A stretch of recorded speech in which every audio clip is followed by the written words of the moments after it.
Yo, what is good, ladies and gentlemen? It's your boy DieselDominator, and we are here for RRF1 Wednesday. Division is round 13, and we are going to Albert Park, aka Australia, and wow, I can't even speak right now.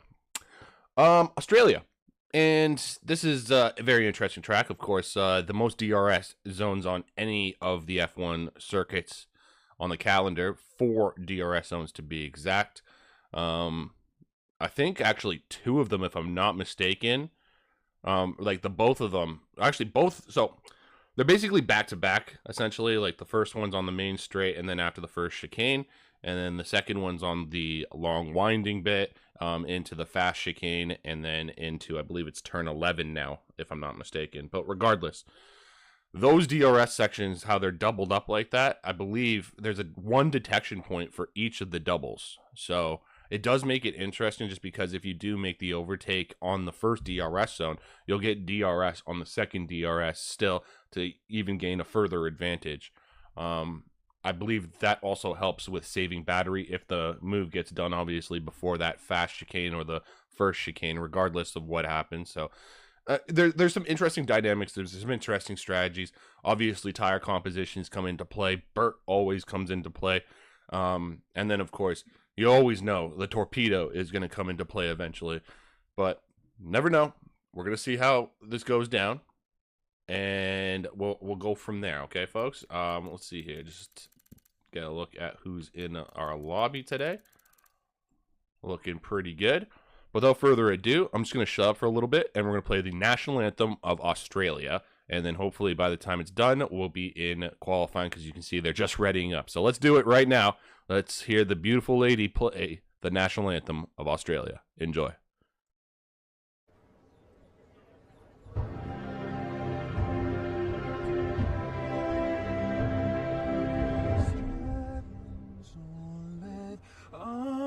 Rejoice, for we are one and free. We've golden soil and wealth for toil. Our home is girt by sea. Our land abounds in nature's gifts of beauty, rich and rare. In history's page, let every stage advance Australia fair. In joyful strains, then let us sing. Advance Australia fair.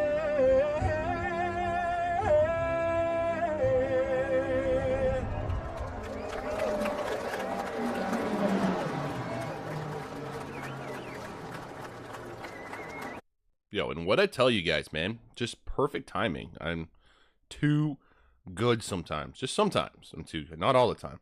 Definitely not all the time. But sometimes I'm good.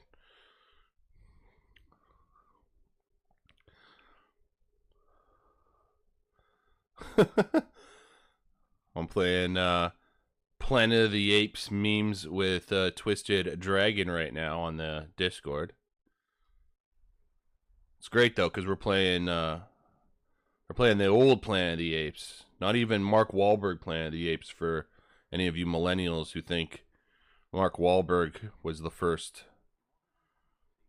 I believe, what was this guy's name? Charles Dalton, if I'm not mistaken, or something like that. Anyways, the original back in the late 60s, I want to say.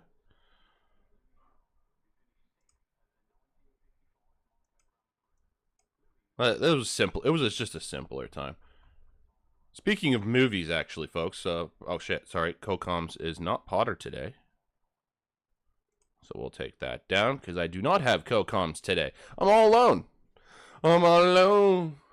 There's no one here beside me. My problems have all gone. There's no one here to ride me. But you gotta have friends. So singing donkey.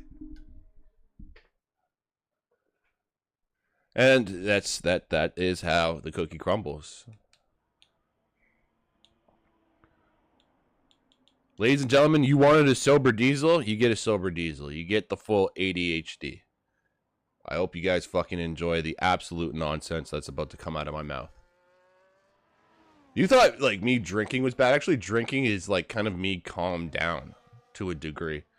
Because if you realistically think about it, I am a pothead, and I'm sort of an alcoholic to a degree. So they're both depressants. They actually depress or suppress your true, you know, hyperness, I guess the best way to put it. Also, we do have a special for Betchers, apparently. And while he's doing his hot lap, actually, I will play it for the ladies and gentlemen.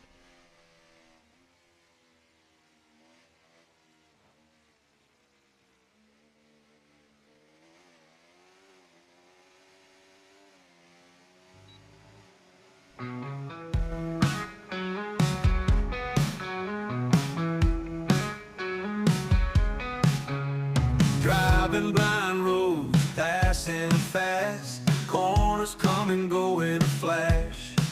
Can't see the line, lost in a blur. Track limits, penalties, oh what a swerve. Braking too late, again I slide. Bitchers on the edge can't hide. Crowd sees a crash every other race. Laughing at the wreck, but I keep my pace. Half-line hero racing through the night, missing turns but holding tight. Track limits, penalties ain't a big concern. Crashing crazy in the fire I burn. Every turn a risky bet. Sweat on my brow, regrets not met. Vision blurred but heart still clear. Take the wheel, let go of fear. No man's land in the racing fight. Red line screaming into the night.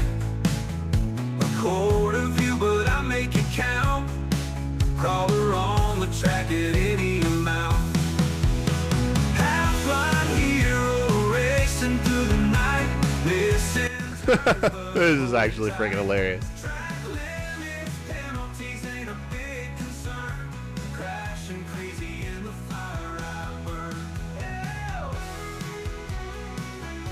This is officially the new Betchers theme song, ladies and gentlemen. No man's land in the racing fight. Red line screaming into the night. A quarter view, but I make it count. Crawler on the track at any amount. Half-line hero racing through the night. Missing turns but holding tight. Track limits, penalties ain't a big concern. Crashing crazy in the fire I burn.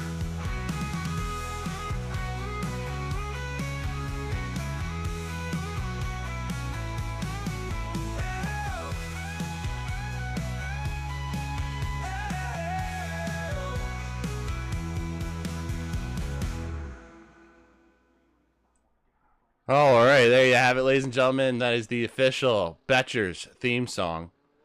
And the creator, Woodsy, has just pulled off a 119.8 to go to P3. Obviously, we were watching Betchers. He invalidated, kind of like the song actually was basically telling us he was going to do. So it's obvious, it's clearly a good song. Just because, you know, it's, well, it's technically correct. Drac 119.1. That's not going to be what he wants. He might have been slowed down a little bit there. Who knows? Actually, Drac had an angry drive yesterday. Was it? He turned into Angry Destroyer Drac. I was telling him, I was like, yo, bro, have some chai or something, man. You're stressed out, obviously. He's like, no, fuck you, you Canadian. I'm taking a podium. Ooh, torpedo. 118.1. He's obviously hyped from the Betcher song. That's provisional pull on the mediums. Though I do take everything with a grain of salt, though. It is Q1 after all. The one thing that I'm concerned with regards to this session, at least, is Zero's connection. Doesn't seem like his connection wants to be working here. And obviously that could be an issue.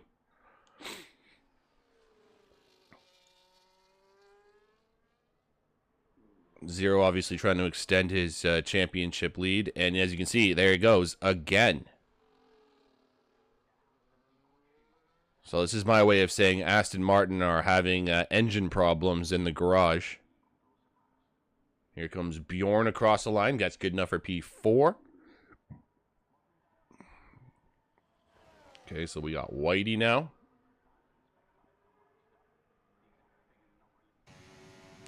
And across the line with a 118.8 for that man right there. Then we go to Betchies. Or, yeah, Betchies. I'm going to call him Betchies now.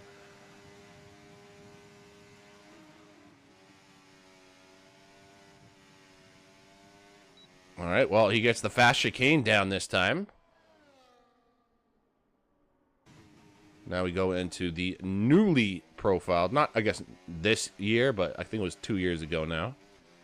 That profiled corner, they changed it up a little bit, made it more of a 90 degree, if you will. Or, yeah, 90 degree. And here we go, Betchers across the line. And that's a 119.4. I don't know if that's going to be necessarily safe. We'll have to find out.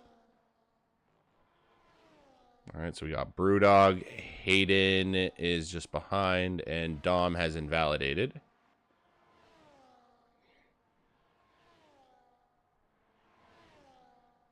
So, we'll watch Brewdog for a little bit.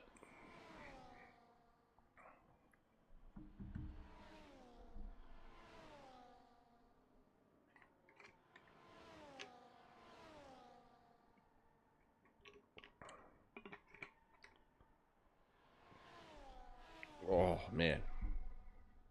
I got hungry all of a sudden. Oh, Twisted going a little faster at 117.7. And that's on mediums, too.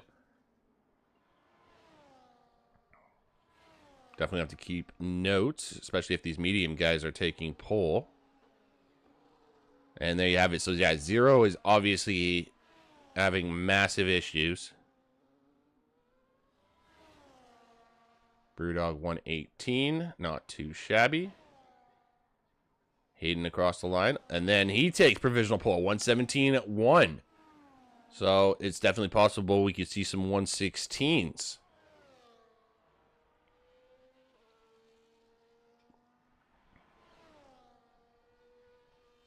Quite a bit of separation between the entire field. You have to think that some guys must have messed up their laps there.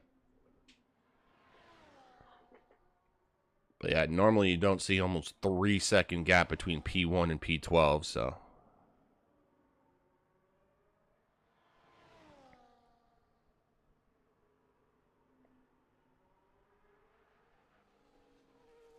Still have 8 minutes to go in the session, though. There's still plenty of time.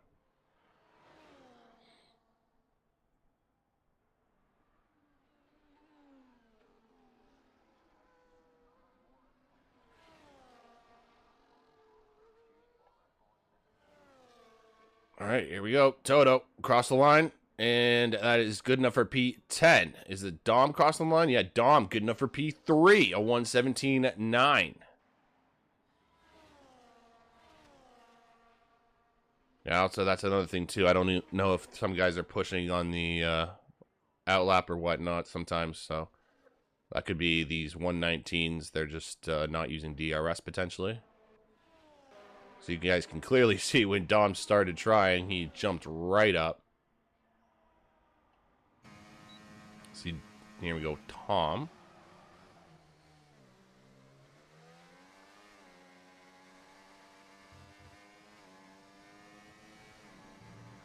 Guess I'm starting last, disconnected and rejoined, but I couldn't take control of my car. I bet I won't be able to control my car in the race either.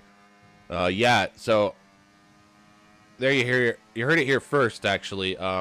Ladies and gentlemen, if Zero can't get into his Aston Martin, I have been told he potentially may be joining the comms booth with the Canadian. We may have a Zero Diesel special for you guys. Betchers says reset your console. I'm sure he's going to try that.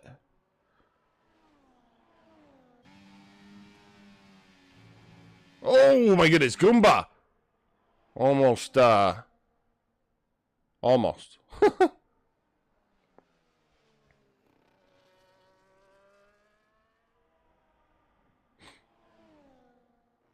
Oh, that's definitely too deep out of that corner. I'm surprised he didn't get invalidated, but I guess it's mainly because he didn't gain any time, I'm assuming.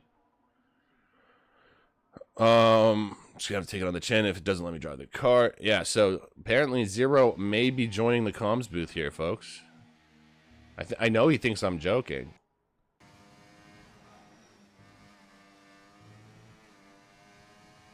Meanwhile, we're gonna watch Tom sitting in P10 currently, but I think he's trying right now.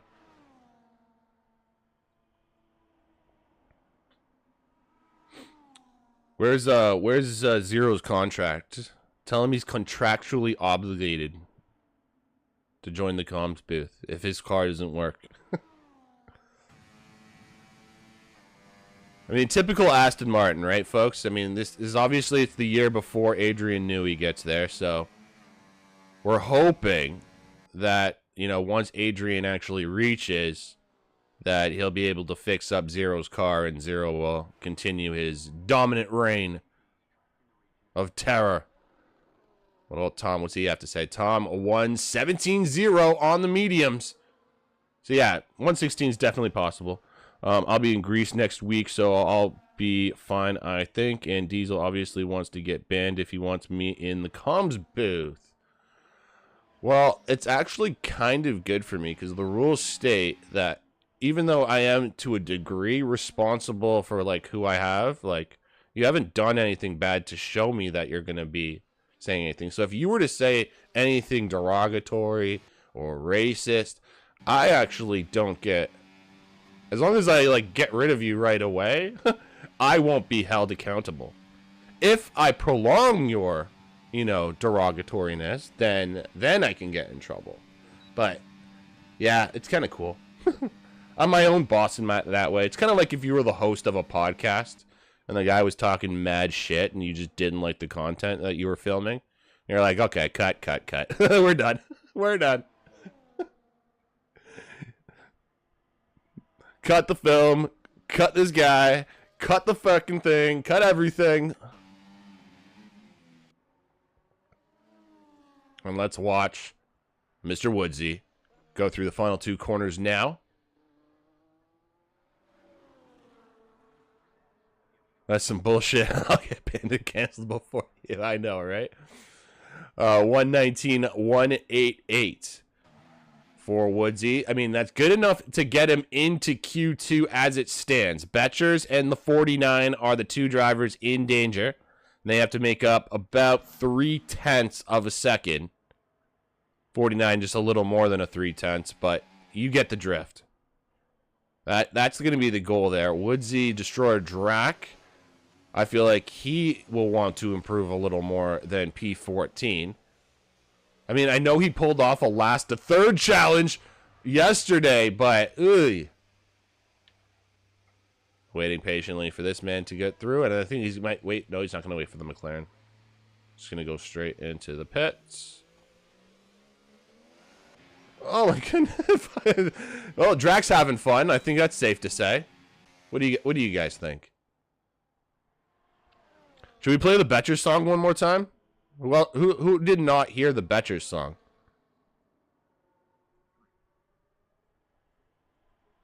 Ah, fuck it. It's Q1, right? It's Q1. Let's play the Betchers song one more time. It's AI generated, so I should not. If I get copyrighted, Woodsy, I'm coming to fight you. I hope you heard it here first, folks. I'm fighting Woodsy because he lied to me. But anyways, I don't know, that was a really good song, actually. How long was that? It's like only 2 minutes. If I were to play it now, it'll finish just before the start of Q2. Okay, Batchers, here we go.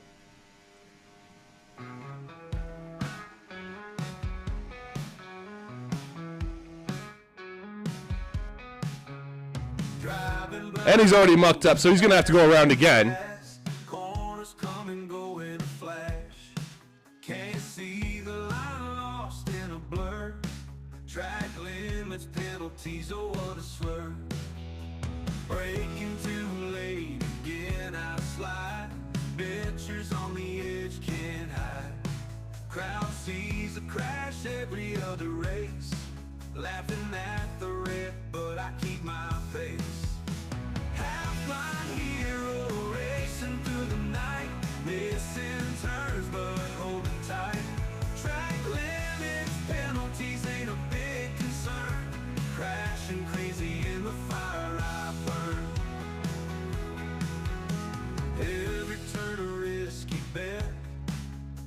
Sweat on my brow, regrets not met. Vision blurred but heart still clear. Take the wheel, let go of fear. No man's land in the racing fight. Red line screaming into the night. A quarter view but I make it count. Crawler on the track at any amount. Half-line hero racing through the night. Missing turns but holding tight. Track limits, penalties ain't a big concern. Crashing crazy in the fire I burn. $5 he's getting distracted by the song. But it's his theme song, so. No man's land in the racing fight. No man's land. Red line screaming into the night. A quarter view but I make it count. Crawler on the track at any amount. Half-line hero racing through the night. Missing turns but holding tight. Track limits, penalties ain't a big concern. Crashing crazy in the fire I burn.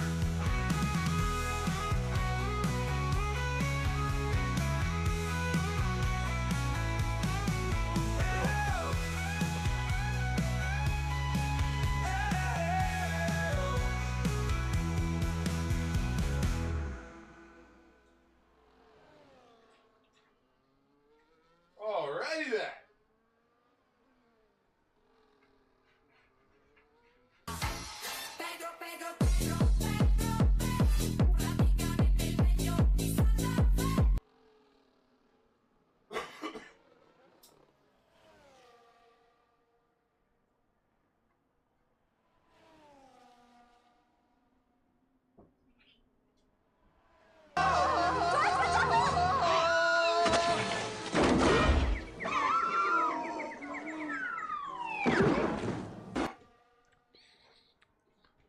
Everyone wants one now, eh?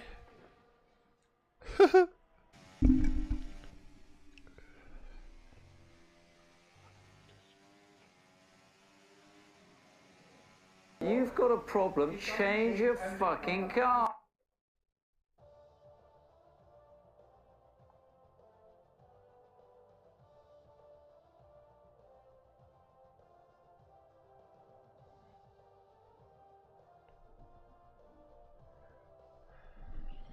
Oh man.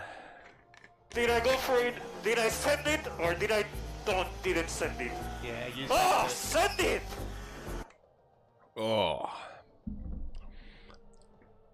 I do like to make it a difficult one for me. Yeah, it's alright, Betchers. Don't worry. I know I was probably distracting you. So anyways, that's going to be the last time because obviously Betchers is now eliminated. So we can't even play the Betchers song anymore. It's sad times here in Melbourne. But you know what? There are a couple positives. One being Darth Timms is still alive. I know a lot of you were like, probably like just, you know, Dark Tim's gonna be probably the first one to crash at the first one. Emotional damage. The Reaper. No, it wasn't distracting at all. I'm just a bell end. Fair enough, fair enough. Apparently, so am I. I've been told by some of my other employers of commentary that I am the Canadian version of a bell end, though. Because, I mean, obviously, for me, I don't even know what a bell end is. If you called me a bell end, I would laugh, because that sounds hilarious to me.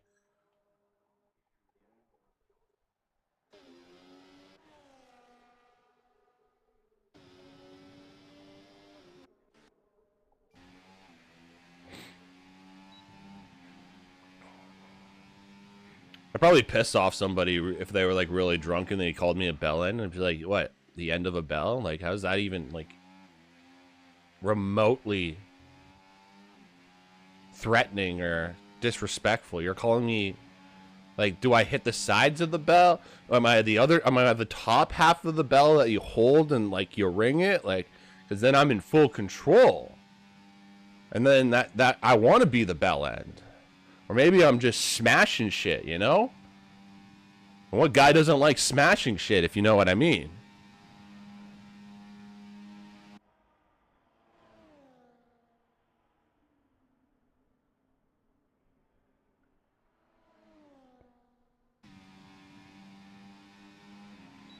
Let's see here. Who's going to be the first one? Who is that? It's a Ferrari. It's Hayden, is it?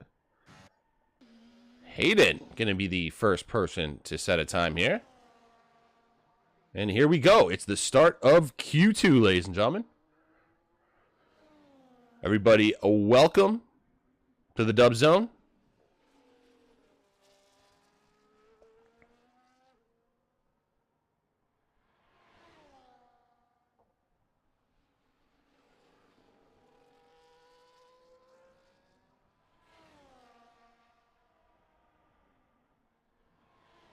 Twisted there. Goomba. So it's going to be Hayden, Goomba, and then Twisted.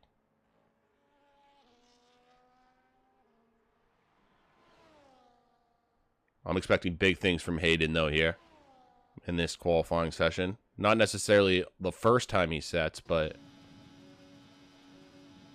Hayden looking pretty damn quick as of late.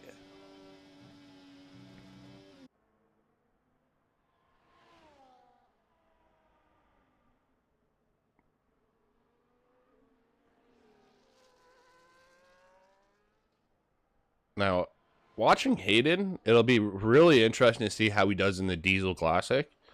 Because, like, yeah, he does have that raw, fast pace, but at the same time, I feel like he also, like, he can correct me if I'm wrong on this, but I feel like he focuses more, like, he strives towards that consistency thing. Like, he tries more on consistency and focusing on corners and making sure everything is perfect rather than, like, raw, fast-paced speed. So when it comes to the Classic, I'm interested to see how he's going to perform in those 5-lap situations, you know, basically all or nothing shootouts, essentially. And the one-shot qualifying, of course, always makes things interesting. Tom 116.7, not too shabby from Tom.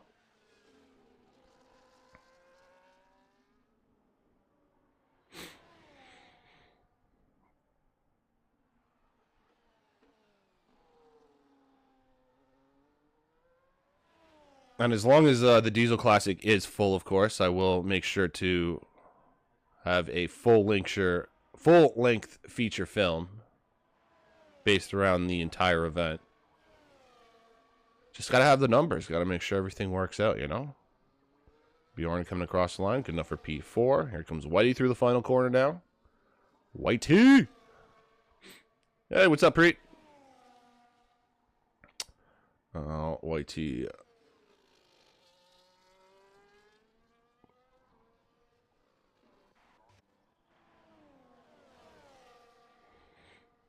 I don't know if you can hear me, Preet, because it says we're on commercial, but if you can hear me, I'll play a little trailer for you in between Q2 and Q3.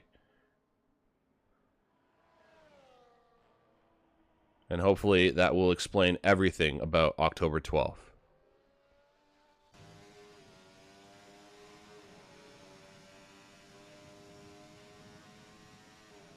Meanwhile, here is Destroyer Drac. I was keeping his seat warm before the session. Hopefully, you know, to give him an extra 10 kilometers an hour. I was like, you know, I was just working on the car, sitting in there, you know, just, oh my goodness. Seemed like Destroyer wanted to use a slipstream there, and the buddy was just like, no, you can go fuck off. You can slipstream right into the grass, boss. He just oh, man.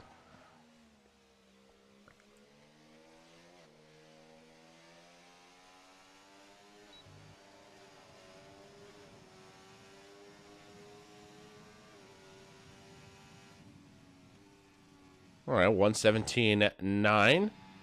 Looks like my upgrades haven't kicked in yet. Preet, did you hear what I said in response to you, or were you watching an ad?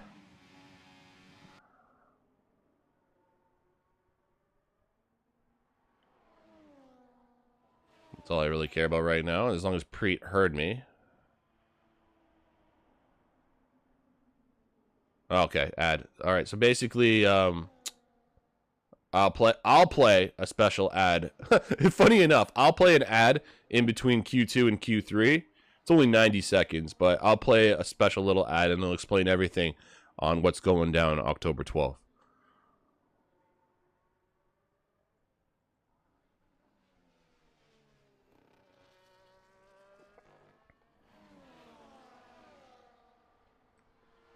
Meanwhile, we got Toto and Reaper on their hot laps currently. One's on mediums and one's on softs. You having a vasectomy? Potentially. I guess you'll have to wait for the 90-second ad, my friend.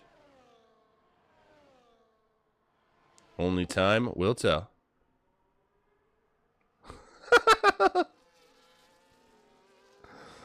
The Diesel ass click, eh? Interesting. That was a new one, actually. That's kind of good. That's a good one, actually. I like that. The ass click. I mean, whatever. I mean, as long as people are making fun of it and, like, you know, making memes about it, that would actually be amazing if people were just making memes about it. That's like free advertisement for me. That's the whole goal, right? Oh my goodness, Dom.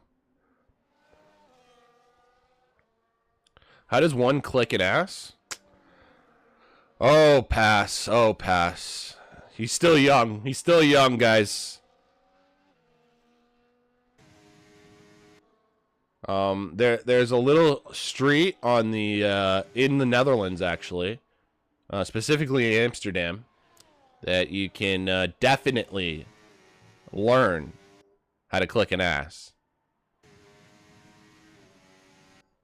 You can do lots of things over there. Trust me. I've been there.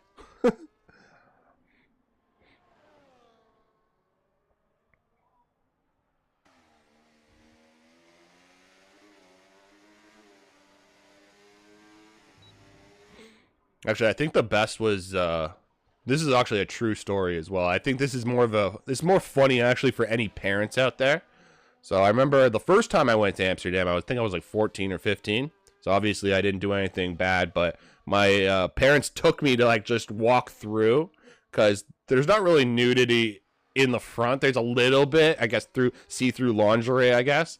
But realistically, there's nothing crazy. But anyway, it was really funny just because I'll never forget this one guy, he's the creepiest motherfucker, just comes out of like the shadows, and he comes up to my family and me, and he's just like, hey guys, we got a family raid over here at the over here. It's just like, my dad just looks at him like, how old do you think my fucking son is? Like, he's like, no problem, man, just come in, family raid. It's like, okay. Fuck off. We did not go in, but it is kind of funny. It's just like some fucking shady ass motherfucker just comes out of the shadows, just like, hey guys, family rate, son, mother, father, everybody come on into the sex show.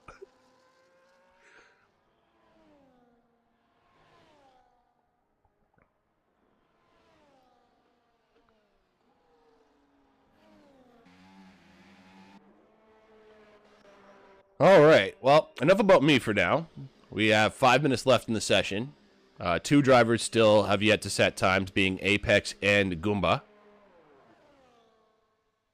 Hey, at 14, you were definitely old enough. I mean, I was old enough for sure.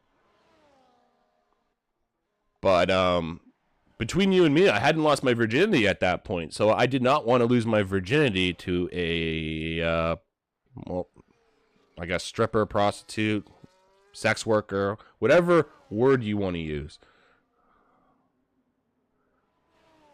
And I think a lot of guys can understand that. And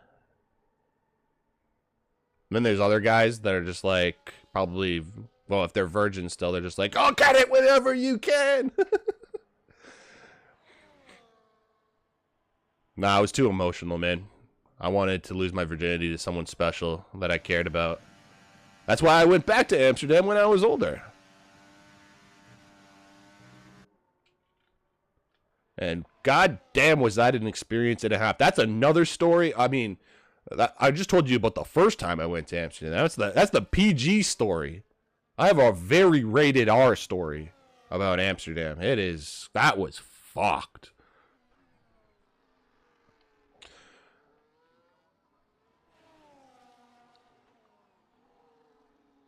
One thing I will tell the ladies and gentlemen, and I'll keep it PG-13, don't you worry, but if you ever go to Amsterdam and the woman is going on top and she asks you, how fast do you want me to go? Do not, I repeat, do not say, oh, however fast you want to go. Because those bitches,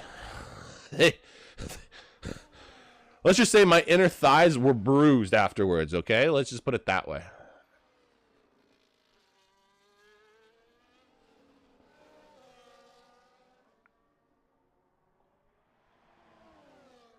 See if any of these stories will distract our drivers. We got Reaper and Woodsy currently out, trying to get out of the elimination zone. Currently, the time to be is a 1:18.713, held by Whitey.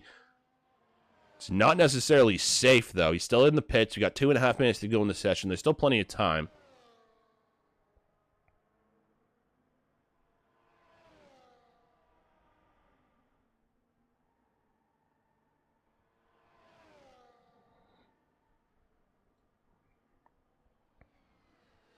I'm still waiting for Apex and Goomba to get out and set times. They're going to have to get out sooner rather than later.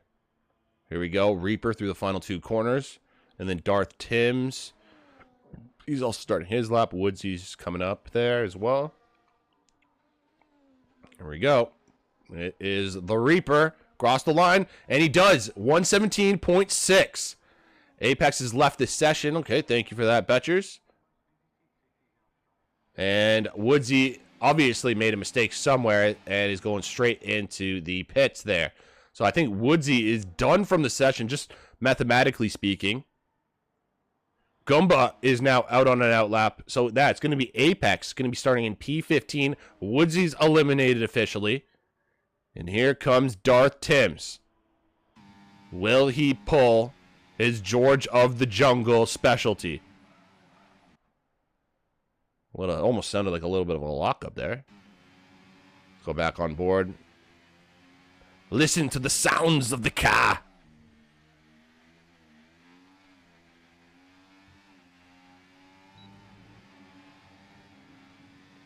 And here we go. It is Darth Timms across the line, and he's good enough for P5. So now it's Dom on the bubble. Twisted is jumped up to P3. I think he'll be okay. So now I think Destroyer Drac will be in danger. He's still in the pits. Dom is out now. We got Toto. Oh, he's invalidated, but he has enough time to go around again. Where's Whitey? Whitey's coming up to that. There's a whole bunch of congestion right there at that final chicane. Here we go, though. Dom. This will be his final chance. Just got a Discord message. I have no idea where the fuck that came from, but here we go. Dom coming across the line very shortly. The session is pretty much over now. And here is Dom, good enough for a P4, knocks back Drac onto the bubble. So 1:17.9 is the time to beat for our drivers. Whitey is out there. Toto is out there. Where's the Goomba? Goomba is actually right behind Toto. So I'll go on board with Goomba, as Goomba is literally right behind Toto. You can see Toto just going through the fast chicane now. On board with Goomba, rolling through. This could get really intense for these guys.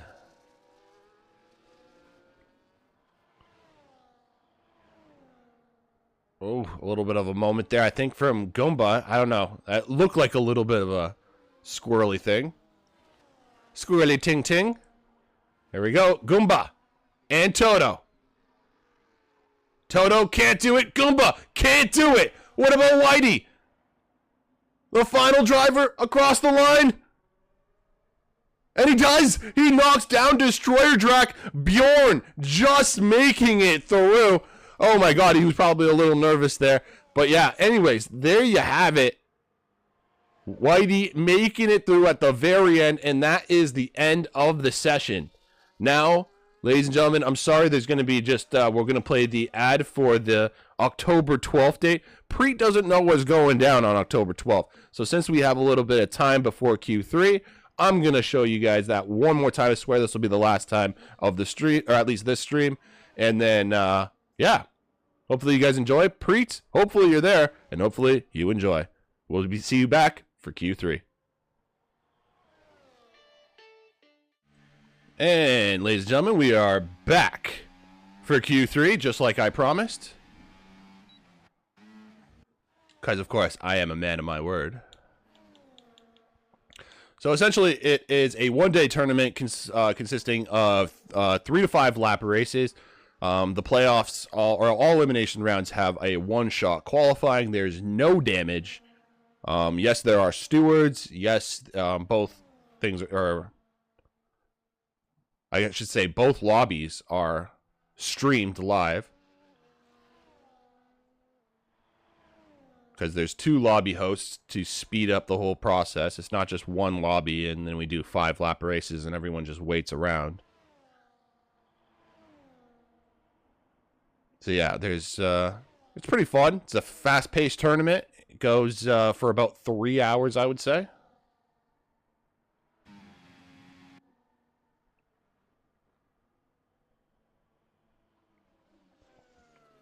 So make sure you come by on the day. Come say hi. Obviously, I won't be alive on that specific day, but you want to come into the Dub Zone Discord.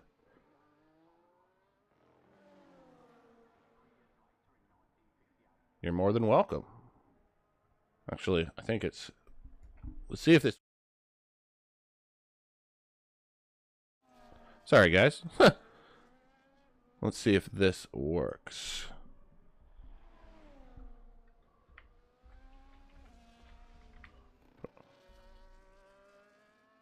Nope. Of course it does not. My stream elements is being stupid.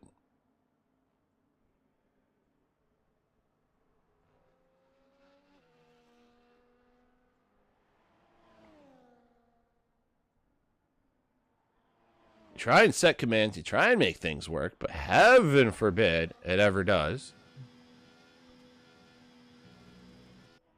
Alright, let's go. We're going to watch Hayden. He's going to be the first person up.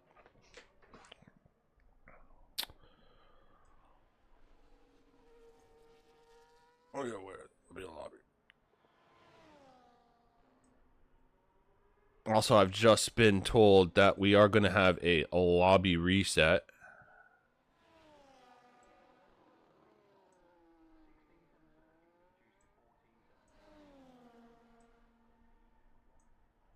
See here, let's go like that. Oh, there's a link to the Dub Zone, aka the Diesel Classic.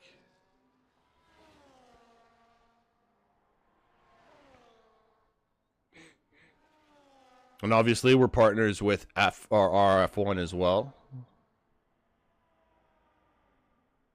RRF1, if I'm not mistaken, is not even having a race on that specific day, as kind of like a thank you. So I do appreciate, thank you back to the admins for doing that for me, giving all RRF1 drivers an opportunity to either watch the Classic or participate in the Classic. So that's the whole idea, right? The more eyes that we get on the tournament, the more views, and then the more notoriety that it gets. That's the whole goal. Just make it a fun, epic day where everyone's kind of having fun, but also it gives you fun, entertaining racing. It's not, I know the trailer gives up a lot of carnage, but I really will tell you guys that it's also a really good drive. It's not really a lot of crashing anymore. Like they're odd here and there, but for the most part, it's just the nastiest driving you've ever freaking seen, the cleanest driving. And now that we've added one-shot qualifying, like that's gonna get really intense.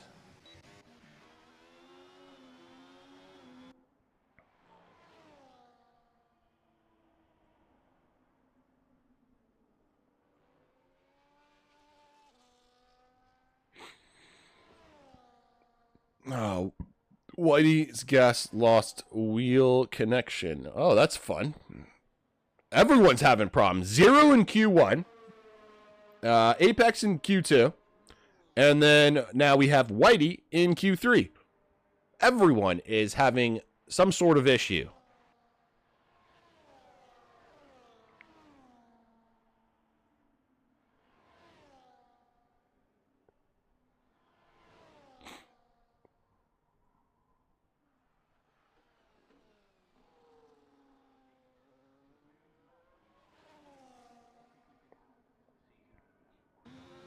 All right, here we go. Gaming Minion across the line with a 117.9.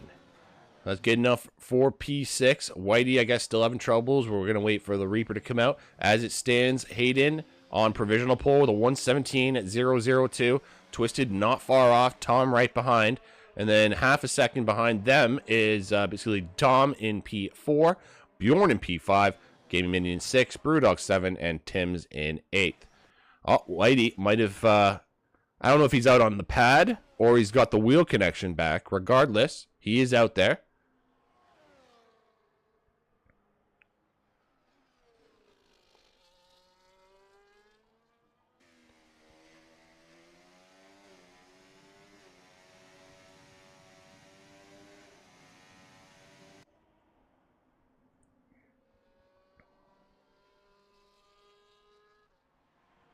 Back on the wheel.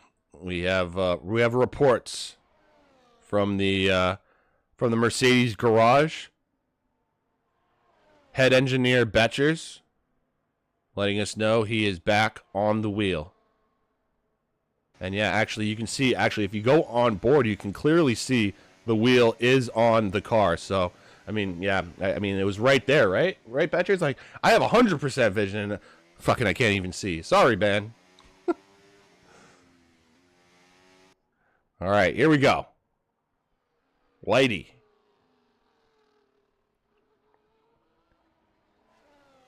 This will be his first flying lap of Q3.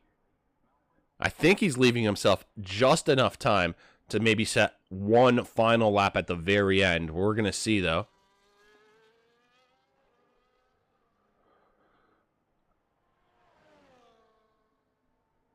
He's legitimately going to have to push it to the limit.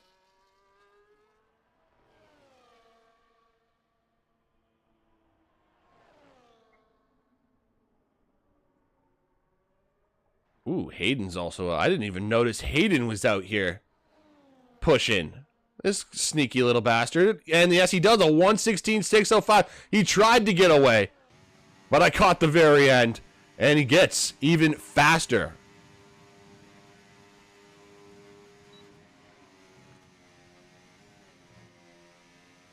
All I can really hope is the Diesel Classic actually gives Hayden some challenges. Oh my goodness. Oh, he almost went, basically, I think he just locked right up, went way too deep into the corner, and that's going to hinder his final time. I don't know if he's going to come into the pits or if he's going to at least try. Yeah, he's going to come in. Not going to risk it. At least now he'll definitely be able to get out and set another time. But it's literally one shot or nothing. Reaper's actually kind of in the same situation just because once he sets that time and then it has to come back in for an in lap, I don't think he'll be able to go out full for an out lap and all that other stuff. So this will be Reaper's one and done. He might get 2 flying laps. Let's see how much fuel he has actually on the car. 2.7 laps. Yeah, he could do 2 out laps and then 1 flying lap, or just, yeah, we'll see. We'll see what happens. Meanwhile, Bjorn has just come out. We got, Darth Timms just coming across the line. 118.2 from Darth Timms. So he jumps up to P7. Brewdog coming through the final couple corners now.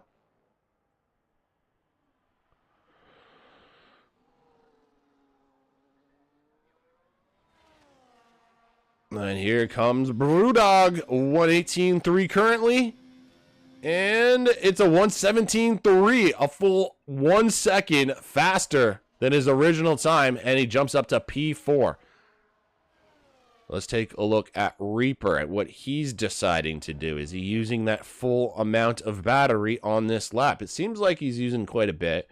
He's not going on overtake mode, but because I'm not a driver, I wouldn't know what's optimal or whatnot. I think, yeah, okay, overtake down this straight. No braking. That freaking overtake eats your battery alive, doesn't it? Holy crap. I swear he was at like 70% going into that first bit.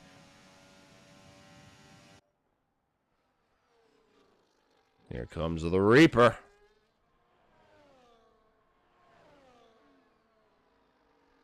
Huh. Looks like RB, Darth Timms, getting out of the way for him. Here comes Reaper, though. Across the line. This will be his last and only chance to get a time here. Across the line. A 117.802. So the best Reaper can do is P7. He does not have enough time to get around again for like a recharge. He just has no battery. So yeah, that'll be the best. Whitey, meanwhile, is going around Bjorn. Where's Bjorn in all this? Bjorn's up there. Twisted, just ahead of Bjorn. Twisted currently sitting in P2. Needs to make up about 0.4 of a second if he wants to take pole away from Hayden.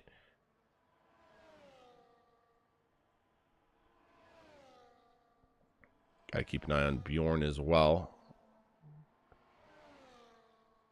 Make sure these guys don't muck up the fast chicane. Twisted, doing a nice job. Here's Bjorn. Nicely done.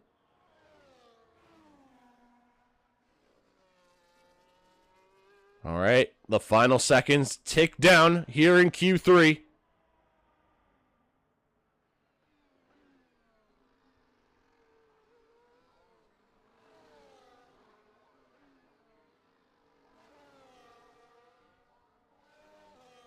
And there you have it. And he does improve, just not enough to take pole away from Hayden. Hayden's also going around again, mind you. Bjorn stays in P6. Who's next across the line? It's going to be Gaming Minion. Gaming Minion, I believe it'll be Tom after that. Here we go. For all the yellow minions from Despicable Me, this is for them. Across the line, and it's good enough for P5. A 436, sorry. Now it's Tom. Gonna be coming across the line right here. And he does take provisional pole, 116.502. Hayden now, does he have anything to say? Yes, he does. 116.493 at the very end. And then Whitey with a 117.9. There you have it, folks. That is the end of qualifying.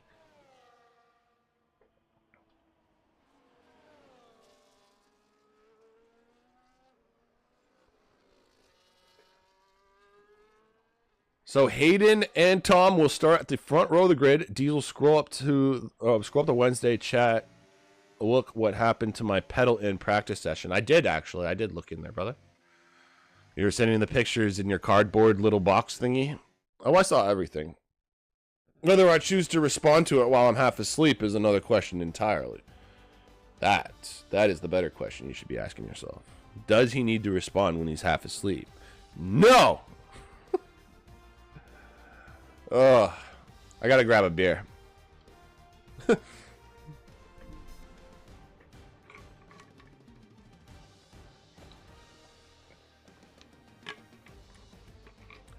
So, yes, you better respond. All right, so we're having a lobby reset. So normally, obviously, I would go to full screen and we do like the break thing. Then we get to the track break.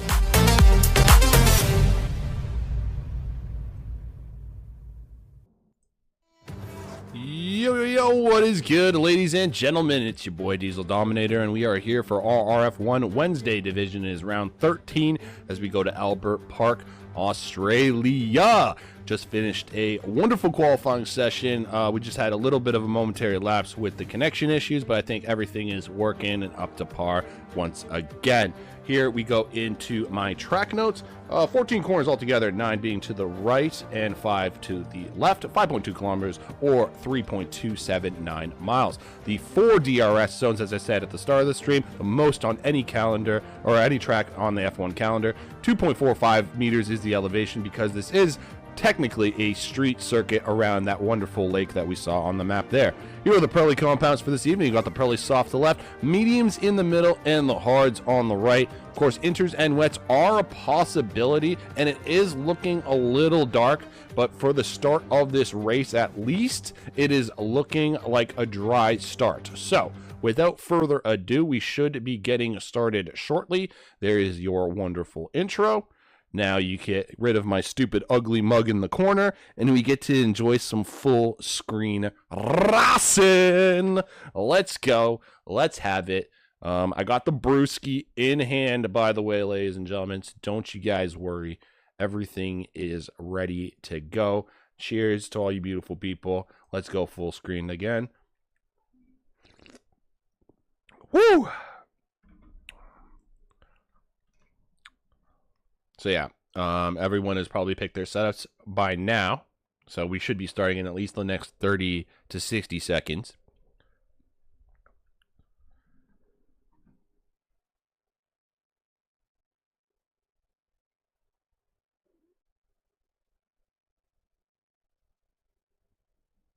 And apparently just being told by the head engineer at Mercedes that rain may come late. Excuse me. Wow. Fucking beer. Rain late in the race again. So we'll see if that comes into fruition. We'll see how good the meteorologists are in the game. I know there's a setting where you can make the rain like 100% predictable, so it tells you exactly what the forecast is going to be like, or the game can make it unpredictable, kind of like how it is in real life. I can't remember what their settings are here in RF1, but it'd be kind of cool if they made it unpredictable. It's like, oh yeah, rain could be coming in the late, stages of the race, but it might not. Or it'll come in like literally the final 2 laps where it's irrelevant and you just have people fucking just crying for the final 2 laps essentially on dry tires. That's always fun as well. Usually carnage ensues when that happens, especially when the walls are close on the street circuit like this. So you never know. You never know. I mean, I'll give Albert Park this much. At least there's more room here than I would say even there is in Canada. You know what I mean? Like Canada's another street circuit. There's some places where there's some, track runoff areas. But for the most part, I would say this is like the best street circuit for that runoff area type thing. Anyways, here we go. Formation lap underway. Turn on the telemetry and turn on this. Okay, so Darth Tim's going to be the only driver starting on the soft compound. Meanwhile, we have Hayden, Tom, Twisted, our top 3, Gaming Minion in 5th, Goomba, Zero, and Preet all starting on the hard compound. And the rest of the field, as you can see on the yellow mediums, I would say at least half the grid on the mediums to start this race.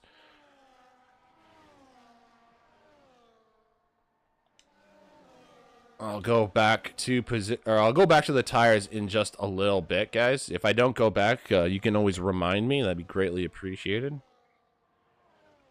But I like to go to position changes, at least for the start of the race. And then get a nice idea on who's getting a nice jump off the start, who's not getting a good jump off the start. And now we do the F1 dance to the gods. You can see everyone is doing the F1 dance. Well, for the most part, everyone is. These guys are clearly not respecting the F1 gods. Destroyer Drac almost respecting them a little too much there, getting onto the grass.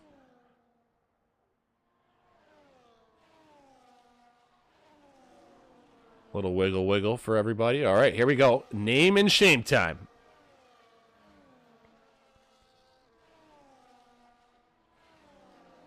If you guys are new to the dub zone, basically, I just call you out if you mess up your grid spot. It's just a fun little joke. No hard feelings.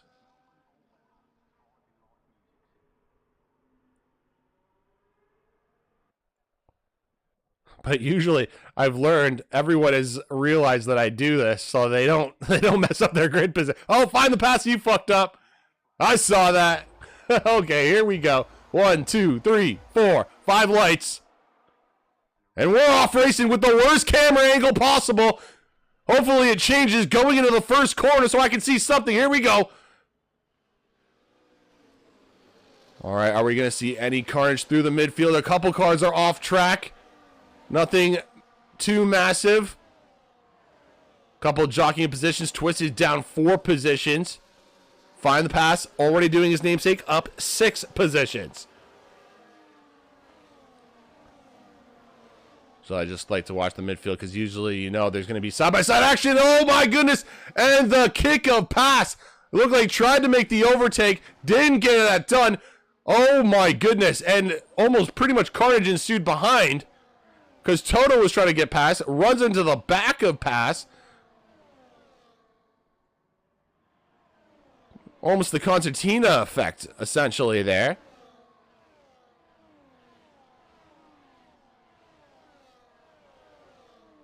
So Hayden still has the lead ahead of Tom. Brewdog up a position, Minion up a position, Bjorn up 2.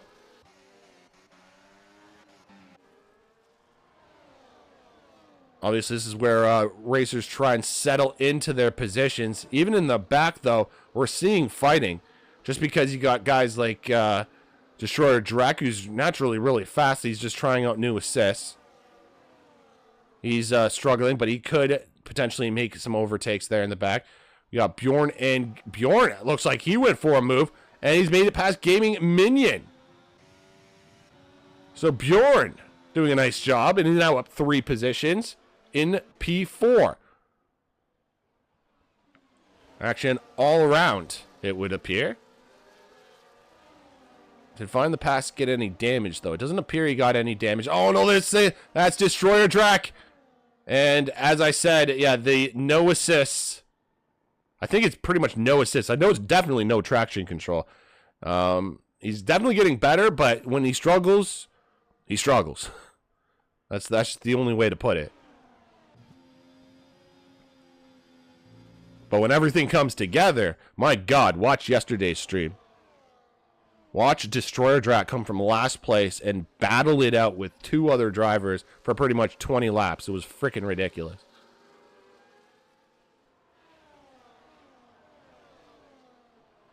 And that was another street circuit of Miami. So, I mean, what does that tell you? So every track has its own individual traits, I guess you could say. Some people love the track, some people hate the track. You never know when it comes. Everything has a preference, right? Oh, Whitey makes a move on Darth Timms, it would seem, for P9. Oh, and Pass trying to do what he does best. Going for a move. Twisted also getting a move done on Dom. Oh, Darth Timms fighting back, pushes, Find the Pass to the far wide, but Pass standing tall. I mean, they both go deep out of that corner. Definitely think it was a track warning for at least both of them, but oh my goodness, Find the Pass. clipped too much of the grass, and now that opens the door for Darth Timms up the inside. It's a legit drag race. I think the big thing for pass is that Timms is on 8% battery while he's still on medium 60%. And you can see the difference when it comes to the battery conservatory there.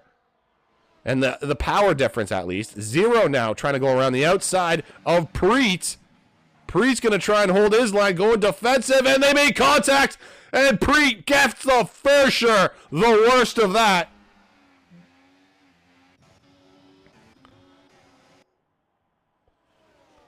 Oh, looks like Tom has now taken the lead of this race. I'm on board with Bjorn as he has a look on the inside of Gaming Minion. Minion leaves the space, nicely done, and Bjorn gets the move done, but now he's opened the door for Twisted, going for a double into turn 3, 4. I can't even remember the corners anymore. Oh my goodness, Twisted try. That was a sneaky move. Almost got it done too. I think it's safe to say that Twisted's hard tires are finally coming into their own now. Go to the tire strategy here. So yeah, Twisted. Now going around Bjorn. Down that back straight into the fast chicane. Gaming Minion also joining suit, passing Bjorn. This is what I was saying. There's the 2 detection points for 2 DRS zones. So even though Minion and Twisted got past, they still have DRS to help themselves, while Bjorn is stuck without it. It's an interesting predicament you get yourself in when it comes to these DRS zones. But now, of course, it's going to be a little flipped on its axis because now Twisted won't have DRS for 2 of them, and Minion and Bjorn will.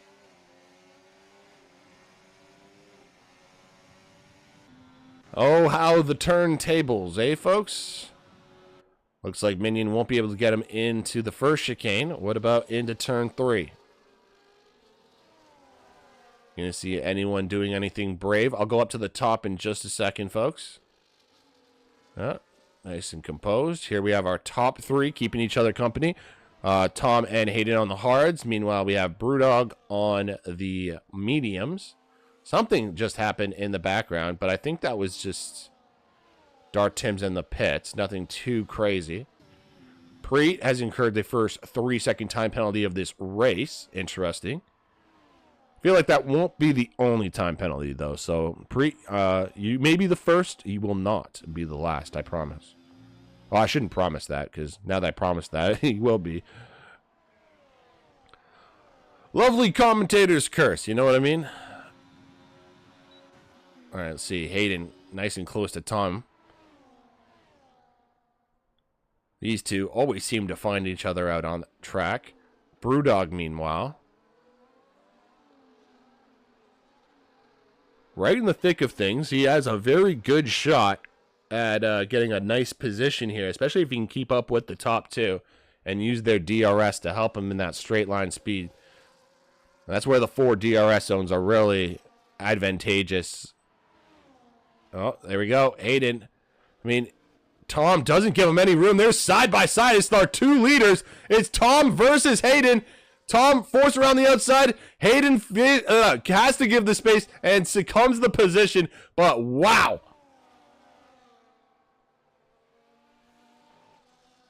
These guys are not giving each other much room to breathe. They're definitely battling it out. But I think this might be where Hayden gets the chance. Oh, he's staying right behind Tom. Interesting. Doesn't feel like he can get past going into the chicane. And now I think he almost hindered himself out of that fast one, because he's lost a little bit of time. That's interesting. So he opted not to go for the overtake. It felt like he had the speed going into the fast chicane of 10 and 11. Or 9 and 10, sorry. It's interesting. Here we go. Through 14, the final corner, and down the main straight once again. Oh, we have something in the background. That is Dom. I think I just had an incident. I'm not sure if he got caught up with another driver or whatnot. You can see he's missing an end plate. He's going to go into the pits. Oh, we have Bjorn making a move on Gaming Minute. Gaming Minute goes way too deep, and Reaper says, thank you very much. I will gladly take that. Nicely done from the Reaper. You saw Minion going way too deep there. Now Betchers and Toto having a little battle. Seems like Toto has DRS, though. He's just not going to get close enough into turn 3 there. And where do I focus? That is the question. I think Minion is struggling a little bit. Or maybe it's just Find the Pass and Zero who are just ripping through the field. There we go. Gaming Minion making a move past Reaper.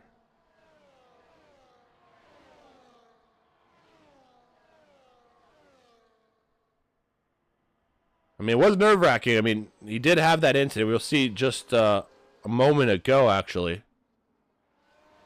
So live to the left, replay to the right. We're going into that first corner, and the guy goes a little too deep. Messes up that corner. Reaper says, thank you very much. But Minion says, not for long. I'm getting that back, buddy.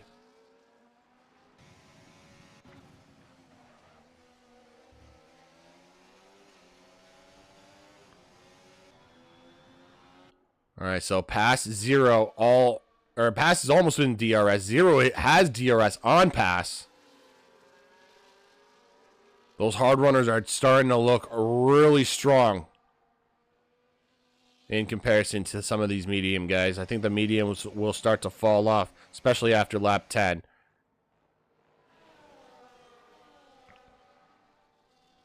But then you have to ask yourself, what will the optimal strategy be at the end of the day? Especially if there is going to be late rain, you have to assume everyone's going to be making a 2-stop. Gaming passing Bjorn on through the 9 and 10 now.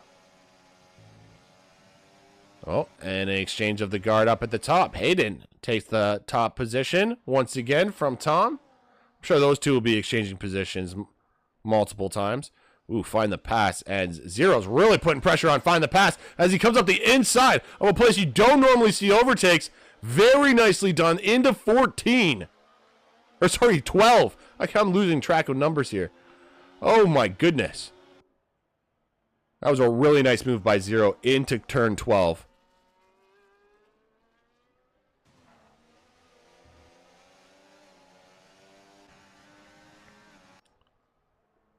And now Reaper, Bjorn, and Minion. I mean, these guys have been having like a 3-way battle for the last couple laps. And now they got to contend with Find the Pass and Zero joining the fray. These guys, I mean, it was a menage a trois at one point. And Find the Pass and Zero have pretty much just made this an orgy at this point. Speaking of menage a trois, Brewdog still holding his own, but he is now just falling away from that 1 second gap between himself and Tom. This might be his last chance to get within that 1 second. Needs to get good on this braking on the exit. No, he just can't get it. So yeah, the medium's starting to fall off. Meanwhile, here it is. It's Zero making his place known. Makes 2 overtakes. I'm so sorry I missed that. But I will note it. Great job nonetheless to do it. And now Reaper coming up the inside of Bjorn, which might open the door for Find the Pass. You know Pass loves that. He salivates when you start to get that ass squiggling. Oh, speaking of that squiggling, he does it, and Bjorn returns the favor. They're side by side, though. Oh, my goodness. Yeah, Pass later on the braking and gets the move done still. There's some really tight battling. Now Zero has to contend with Gaming Minion.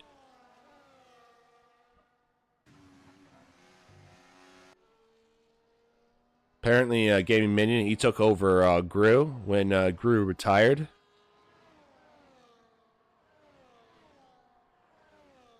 Now he's head of the Yellow organization, and he's doing fantastic right now, sitting in P5.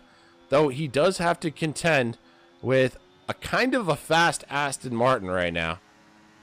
Oh my goodness, look at that. And you know what's really scary? Adrian Newey hasn't even touched the car yet. Wait till Adrian Newey touches the car, and then you put Zero in the car. Well, imagine what'll happen then.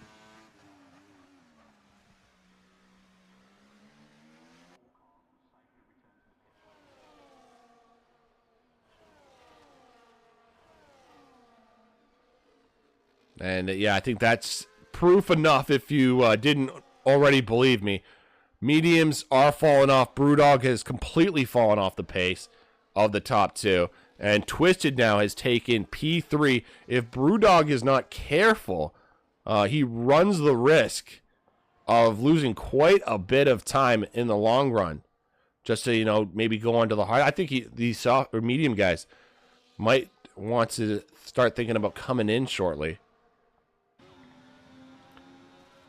I mean, I can't even imagine what these guys are going through. These guys have been fighting for like what seems the last 10 laps.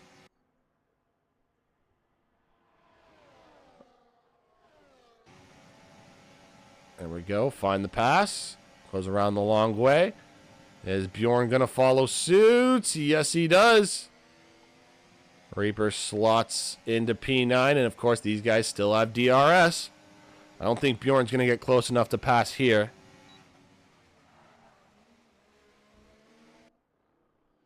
Oh, my goodness. This is very tight right now. Great on-track action, though, nonetheless. And Zero is doing a fantastic job. Looking very strong. And, yeah, there you got it. So the medium runners have decided to come in. Now, the next question will be when the hard runners decide to come in. Obviously, they're looking really good with their pace. Hayden and Tom still within each other's DRS. So if they're smart, they can actually help each other when it comes to the straight line speed. But if they keep going side by side with each other, it might spell trouble. You never know.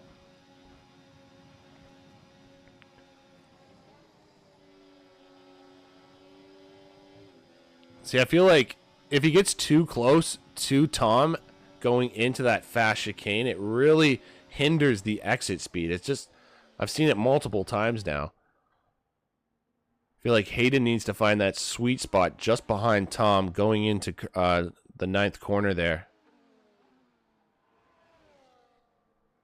Meanwhile, Brewdog is in some nice, clean, fresh air on fresh, hard tires.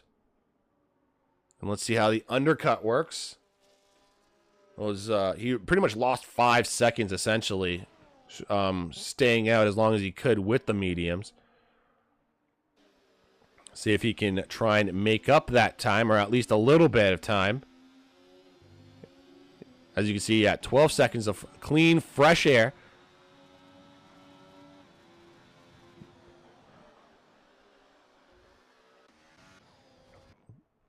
Let's go down here.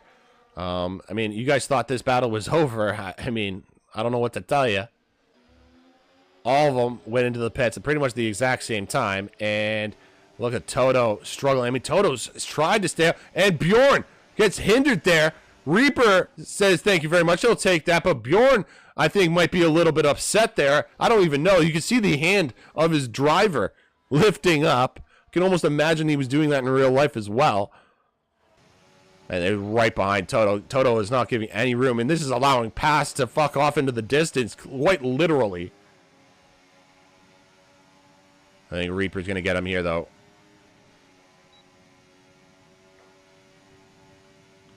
Bjorn being patient, not forcing it into the chicane, leaving that space, trying to get a good exit out of 10. I think that's the most important thing for Bjorn at this point, especially now that he has I think he has 2 track penalties, if I'm not mistaken.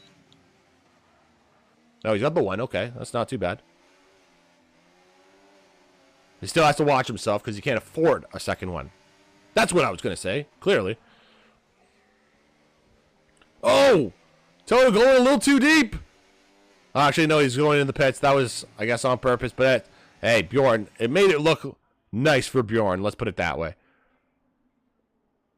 But that, of course, has created separation between those guys. And now we have the closest battle between Preet and Goomba going into turn 3.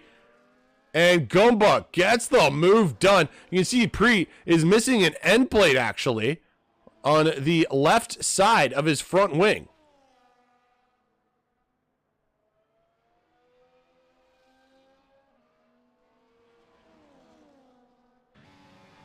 So you can only imagine that Preet is kind of hurting with the lack of downforce from the missing end plate, but it doesn't seem like he's doing all too bad. He's still keeping up with Goomba, who we all know is fast in his own right as well. Just, yeah, you can see, oh, just going too wide, too deep. It's too much oversteer. Or is it? No, it's understeer. Sorry, understeer. Wow, I'm an idiot.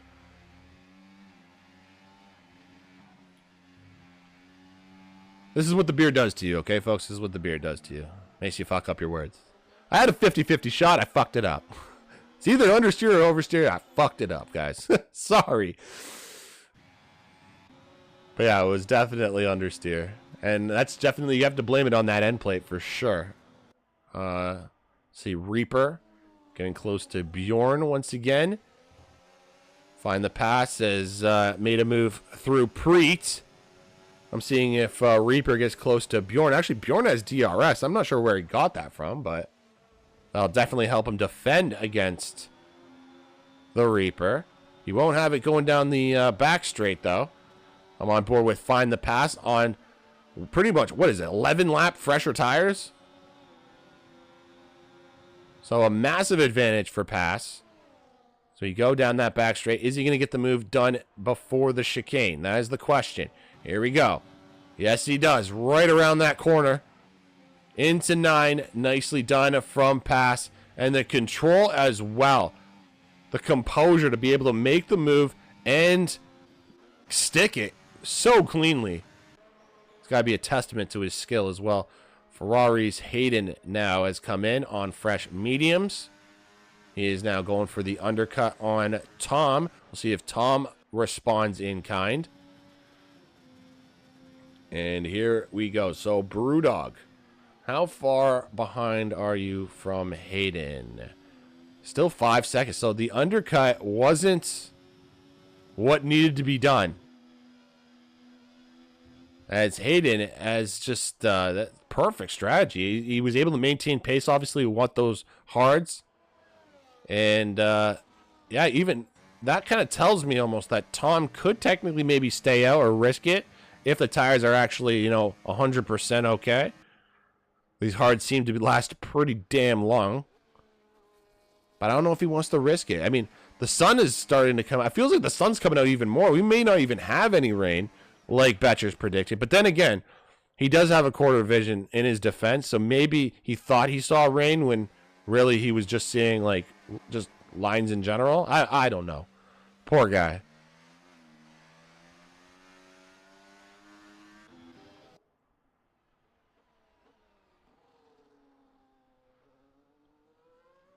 So obviously Tom responds to Hayden's undercut.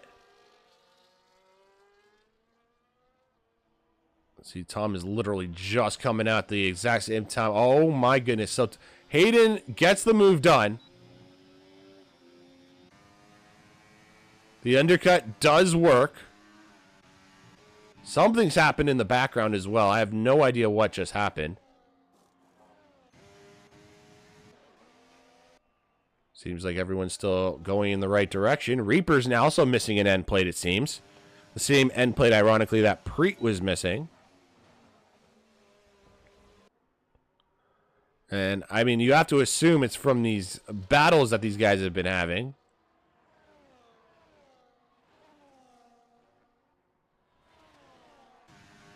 Now, Twisted and Zero. Who is that, actually? Is that Destroyer Drac? Yes, it is. Okay, so that's Destroyer Drac. A car should be under blue flags, actually, since Zero is coming up. Maybe not, because... Oh, yeah, he will. He's within a second. Yeah, blue flag. I just saw the blue flags, but, I mean, Destroyer is pretty quick. He's on fresher hards. This is an interesting predicament because Destroyer is clearly catching up to Twisted, but I think, yeah, he's going to back off and he's going to let Zero through. It's an interesting thing because I know you don't have to give the position if you are clearly fast, and he's obviously on the better tires, but Drac just playing the long game, being the nice guy that he is, and giving the position to the top two. Meanwhile, Hayden and Tom are in hot pursuit of each other. They're still rolling through in the top positions, while Zero and Twisted, you could say, are battling maybe for like a P7, P6. Also, they can't box on the same lap because they can't afford a double stack.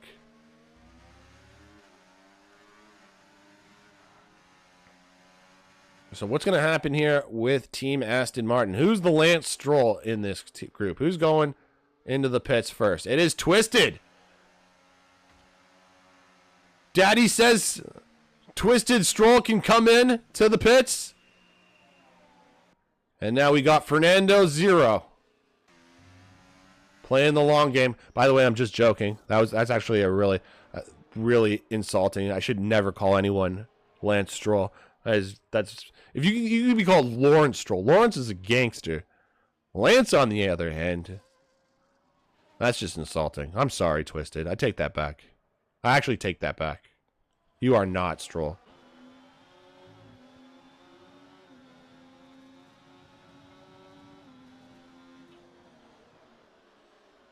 But anyways, dumb jokes aside, Twisted has come out still ahead of Find the Pass, and he's on fresh mediums. This might not be good for Find the Pass. I mean, if Find the Pass can stay within a second of Twisted and uses DRS to help him with the straight line speeds, then perfect. But he needs to keep up with them in the corners, which might be easier said than done.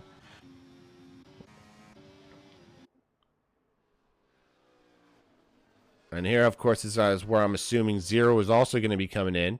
And if Twisted just came in ahead of Find the Pass, we'll see if Zero comes out behind Pass.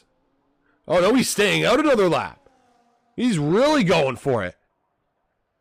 So, to what I can only assume is going to be a soft finish for Zero.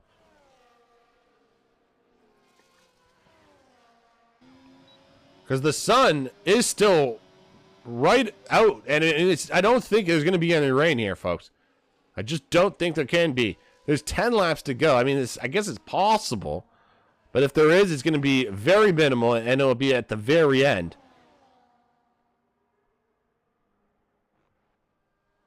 Seeing some action here. Reaper and Betchers. To the surprise of absolutely nobody. These two always seem to find each other. Actually, I just noticed Reaper on fresh softs. You would think Reaper has the clear advantage here compared to the 7-lap old hards, but Betcher's still putting up a fight.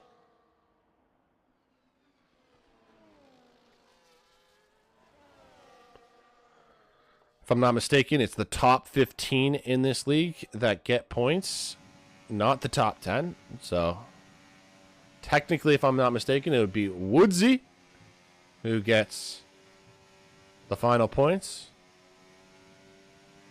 I could be wrong and everyone gets points as well. That could be a possibility as well. I do comms for 4 different leagues and they all have slightly different rules. So if I get confused every once and again, it's not my fault, I swear.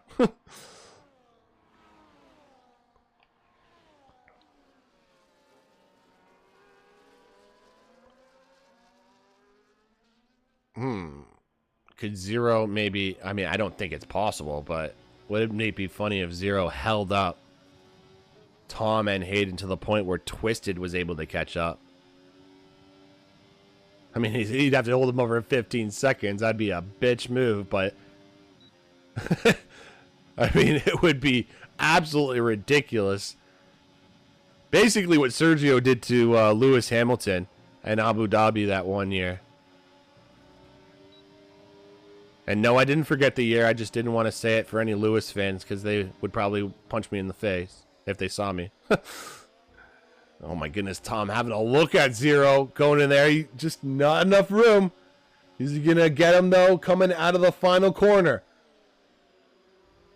They obviously have the better grip. Zero stays out. Oh, there might be contact there. You can see debris flying from Hayden's POV as Tom now going up the inside. Hayden, I think he's going to be a little more patient. Yes, he is. He's going to wait. Comes up the inside, and here he goes. And now Hayden follows suit with Tom, not losing any time whatsoever, really. And they can continue their fight. Zero, I mean, held them up for a little bit. But not enough. Meanwhile, Twisted is gaining on Brewdog quite quickly. I just noticed that also in the background. So Twisted's also looking good for that final podium position. This is what we're watching right here, is that battle for that final podium position.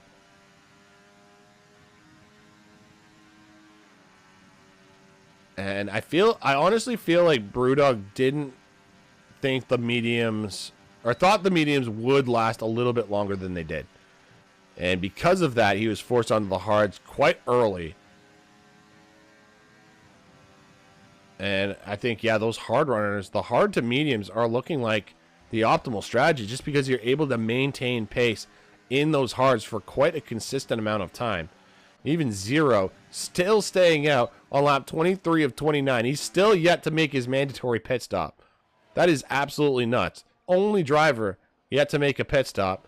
It is slightly getting darker, but nothing too crazy. Twisted gets the move done, though. And now that is technically P3 in this race once his teammate does make eventually his mandatory pit stop. Meanwhile, in the background, looks like Minion and Bjorn having a battle once again. Minion kind of backed off there. I feel like Minion could have fought a little harder there, but no, he chose not to. He chose peace. Meanwhile, someone who's not choosing peace is Woodsy. Oh my goodness, very late on the braking, a little too late. And he goes right into the gravel for his troubles. Preet, I think, now has taken that final points position, but he seems to be struggling as well. Meanwhile, Reaper, I don't think he was enjoying those fresh softs that he went on to. Go back up here. Bjorn and Gaming Minion. Gaming Minion made the move just before the chicane, hence why he still has the DRS. Going into 11 here.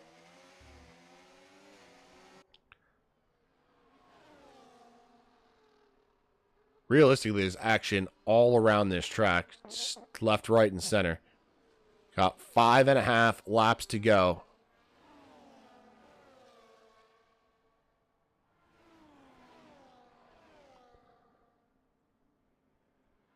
It's really a battle between the top two.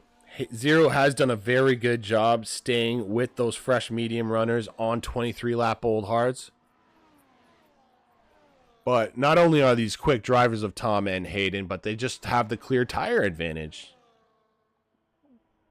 But I think this is also another indicator that they're not like pulling away dramatically to the point where there's like a clear advantage. So it shows how good the hards actually are on this track. Maybe to keep note for any future races that you have here in Australia, folks. Any drivers out there watching, competing in race leagues.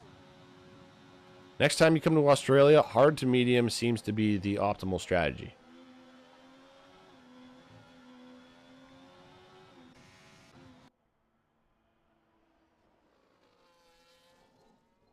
Also, cars are getting lapped as well. So sometimes I go on board with them, and it looks like they're close to somebody, but no, not really.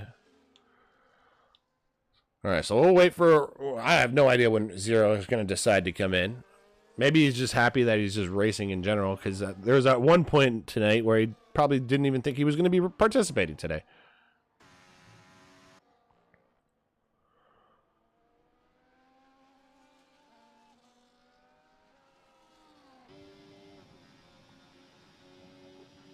Still, the battle for P1 rages on. It is Tom versus Hayden.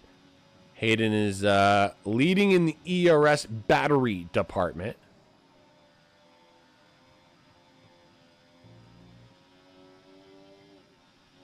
Man, these guys are absolutely ripping it here today. Who's their next victim? It would appear to be Mr. Woodsy.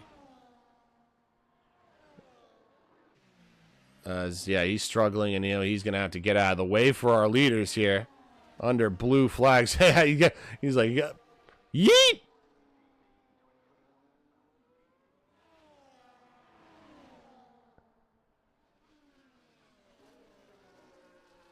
All right, nicely done from Woodsy to avoid holding up the leaders who are in a very tight battle. Oh, Zero finally comes in, and he's on softs. Oh my goodness, and he's come out way ahead of Find the Pass. I mean, wow. So those softs are very ballsy from Zero, but I mean, he's not got many laps to go. He's got, what, 4 laps essentially? That could be the perfect amount of time for the softs, and obviously the hards last forever. I'm assuming if you didn't have to make a mandatory pit stop, he could have finished this race completely on the hards.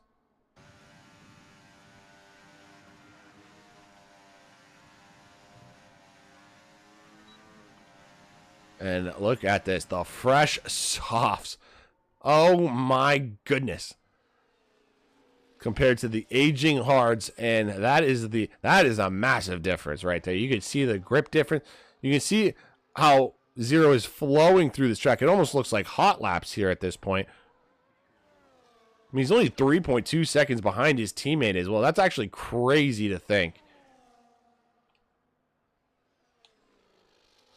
Because, what, Zero is just ahead of Twisted before the pit stop. And now the gap is coming down very close. So he had 7 laps. And he only made it 3 seconds.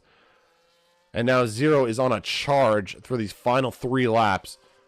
I mean, I don't think Twisted will be too unhappy. But I'm sure he would like the points as well. Meanwhile, back up at the top. Hayden lining up Tom. Tom, though, has started saving up battery, so they're pretty much on the same amount of battery. Personally, I think Hayden has to start playing a little bit of Risk. And, not the board game, necessarily, but he needs to start, I think, forcing Tom to use the battery.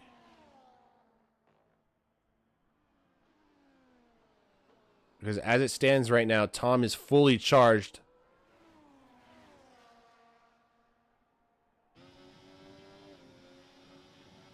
All right, 2 laps to go here, ladies and gentlemen. It's Hayden versus Tom. And, wow, Betchers was right. It starts raining. And I was technically right because it started at the very, very end. So it's not even going to matter, but it could cause chaos with some drivers who are already struggling. Don't be surprised if we get maybe a couple yellow flags, depending on how fast the rain comes down. It's actually coming down kind of hard now. No, I mean, somewhat. Nothing too crazy. Oh, there we go. And Zero gets past Twisted. That is P3 in this race. Twisted didn't really put up much of a fight, let's be honest. I think he knew. And also, Zero is going to be able to create more temperature with those softs, considering that it's raining now and it's going to be harder to maintain temperature. Actually, I'm just noticing that Hayden, is that 79 front tires?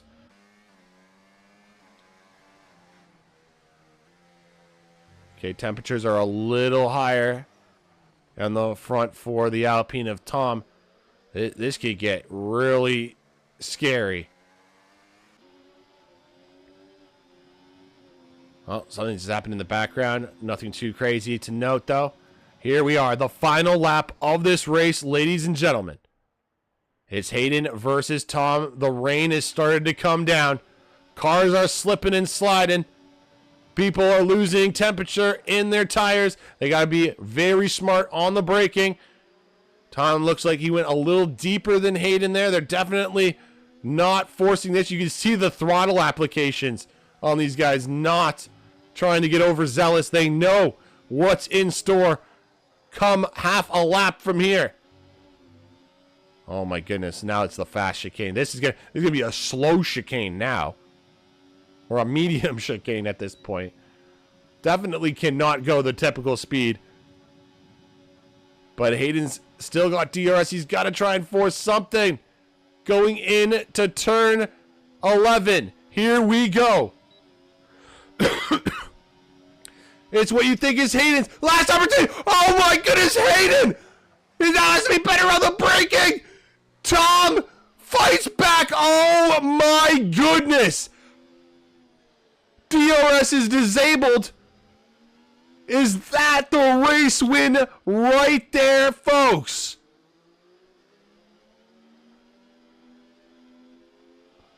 What an ending to this story. Tom will take the race win. What a battle that was. There's no other really close battles, so we'll just follow Gaming Minion. But, oh my God, live to the left, replay to the right. What a move by Hayden up the inside. And then he had to be smart on the braking. Tom, a little aggressive, but you know what? Fair play to him. Gets the move done and keeps it for the win of this race. Absolutely fantastic stuff from those two. 0 from last to third. Quite literally doing what Destroyer Drac did yesterday in Miami. So a great performance from 0, considering he probably thought he wasn't even going to be racing.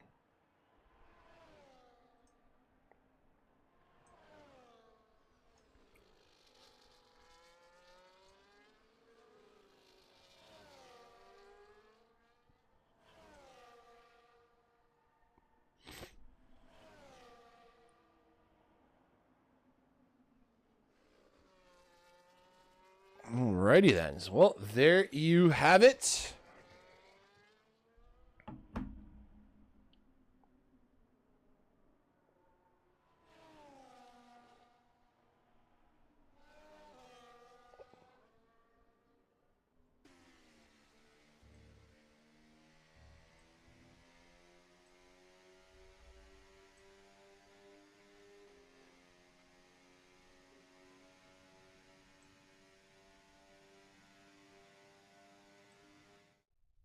There we go. Sorry. Just gotta fix something quick.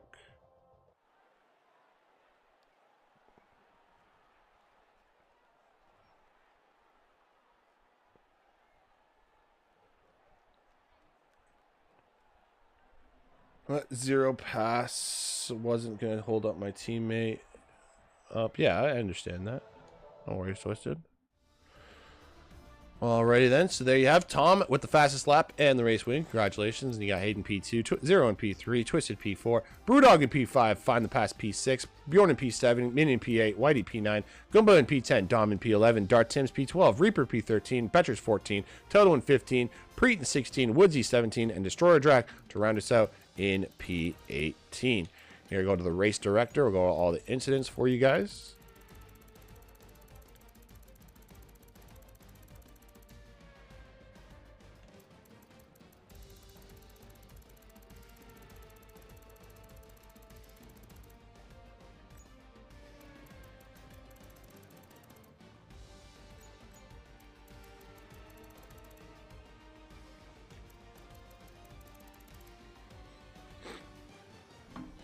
Anyways, I'm going to keep it simple today. I think I'm going to do 2 interviews. Just keep it, nice and simple. Let's go here. Go.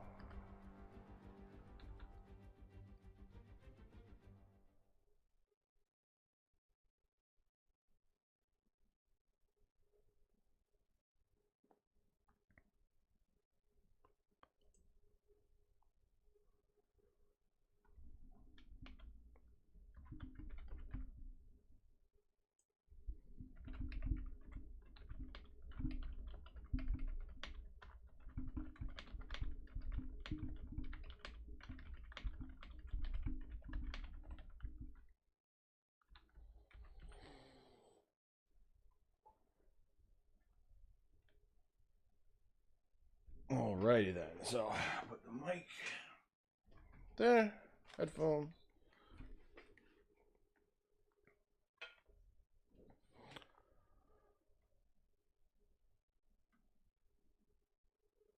All right, so I'm just gonna wait for those guys, hopefully, to reach the chat.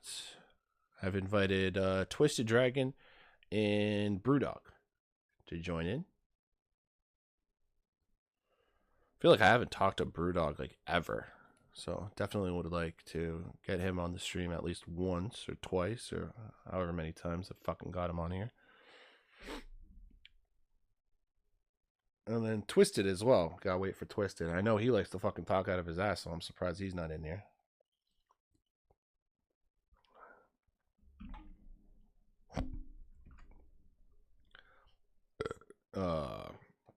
I had so much pace in me, had to stick behind the leaders and not overtake them. It was so frustrating. Yeah, track, actually, I did see that, but I mean, at the end of the day, you were just respectful. You knew you were going to be lapped and you didn't want to prevent the battle behind you. So at the end of the day, I respect what you did. I think in the long run, it was better for you. But anyways, I'm going to go to this so you can see me face. How you guys doing? We're going to start the interviews shortly. I think one guy's just joined the party. Still waiting on Brewdog. No idea where that goofball is. I literally heard him talking in the chat a couple seconds ago. He was in game chat just a second ago. All right. Well, I mean, if he doesn't want to join, that's his prerogative. I will not force anyone. But in the meantime, I will also not waste Twisted's time. So, Twisted, how you doing, brother? As good as can be. Can you hear me okay? Yeah, we can hear you okay. We've been told, obviously, you have the flu. Your brake is broken. Your voice is probably going to be broken. So obviously, I don't want to take I don't want to take too much of your time. I want you to heal up, get better, be able to fix up and everything. But with that being said, you still had a pretty decent position. I think P4 is pretty damn good. If it wasn't for that stupid zero guy, you would have had a solid P3. But at the end of the day, solid good position. What was it like for you in terms of driving with the fucked up pedal? Like, was it really affecting you to a certain degree? Well, I normally sit a bit slanted so that my legs are facing over to the middle pedal and the accelerator pedal. Mm-hmm. And now I'm having to sit like I'm in a go-kart because I've got no middle pedal now. Right. It was a bit. I kept on adjusting my leg and then having to remind myself to put it back on the fucking clutch pedal. Okay. So that's basically it. So I mean, at the end of the day, do you feel like if everything was up to pace, do you feel like you would have been able to keep up maybe with the top two of Hayden and Tom? If I'd have had a better start, possibly. But with that start I had, it was very unlikely. Yeah, what happened at the start, mate? Because I saw you lost like 4 positions, but obviously, was it just like the hards? You couldn't get like temperature into them, and everyone around you were able to get temperature. No, my brain froze. I saw the lights go out, and it was like half a second. And it was, oh shit, I need to go. Okay, fair enough. So it was just a bad start on your part. It did seem though, once you got like your bedding under your feet under you, I should say, that you were able to actually get going. You were making some really good overtakes. I even saw there was one point you almost went for a double overtake and you thought better of it going into turn 3. So obviously you were feeling the confidence here. Is it safe to say you like Albert Park as a track? Yes, I've always loved Australia. And it's when the car's got the grip, it's fucking amazing to drive. Now, you didn't when it comes to some side-by-side action, I believe I think it was like Find the Pass, and I think it was giving you a little bit of struggles. What's it like driving with that guy? It depends on how aggressive he is on track, because some tracks he's more aggressive because he's super confident. Right. But once I saw that I was pulling 1 tenth, 2 tenths out on him, it just forgot that he was behind me and just carried on with what's in front. There you go. That's what I like to hear, brother. Twisted, obviously, you've gotten so much faster. You're going to be in the Diesel Classic come October 12th. I'm really excited to have you there. What are your thoughts? I know this is going to be the first tournament for you. Yeah. What are your thoughts? I'm a bit nervous at the fact that they're all 3 or 5 laps, and there ain't no 50 or 100% races, because the longer the race, the better I do. Fair enough. So you're more you like to count yourself for more of a consistency over time, get your groove and all this stuff. Because especially if you have like a shitty start like that, that's not going to be very good over 5 laps, right? Exactly. First 5 seconds off the line. Nope, my race is done. Well, hopefully that doesn't happen to you, brother, because obviously I would love to see that pace, especially against some of these top drivers who are some of the top drivers in the world. So I'm excited to see how you do, brother. Thank you for coming out. Thank you for at least talking to me. Final question before I let you go, of course. Let's see here. Ooh, we're going to a sprint weekend in Interlagos, Brazil. What do you think? I'm actually looking forward to that. What part of it? Brazil, sprint, all of it? Both. Okay. Both. A couple weeks back in another league, I had a really, really crap day. Started at the back in the sprint. I pulled it up to like 8th. And then in the race, the kids were misbehaving. I was blue flagged. I had penalties. And I threw the car into the wall. Fuck it, I'm done for the day. And that's why I've got the qualifying bans for the rest of the season in that league. Oh, that's fun. Yeah, but the last 3 races I've made top 5 in the 100% races from the back of the grid. So it's showing me stuff about patience and finding the lines and stuff like that. Playing the long game, basically. Yeah. You'd be a good risk player. I've been playing a lot of risk lately. You'd be a good risk player. You're playing the long game, That's the whole strategy. You gotta think long terms. Chess, risk, these games, these strategy games. It's smart. I like it. I respect it. Anyways, Twisted, thank you for your time. I hope you feel better next week. And get healthy, brother. Thank you. All right, take care, mate. All the best. Have a good night. You too. All right, so there you have it, ladies and gentlemen. That'll be the end of the interview since Brewdog didn't want to join me. I'm gonna keep it simple. I only really wanted to have just the 2 interviews. I'm gonna try and get Brewdog in next week. I don't give a shit. But yeah, I'm gonna at least interview at least 4, maybe 5 people next week. I'm starving my freaking ass off. So Tom, Hayden, I do apologize.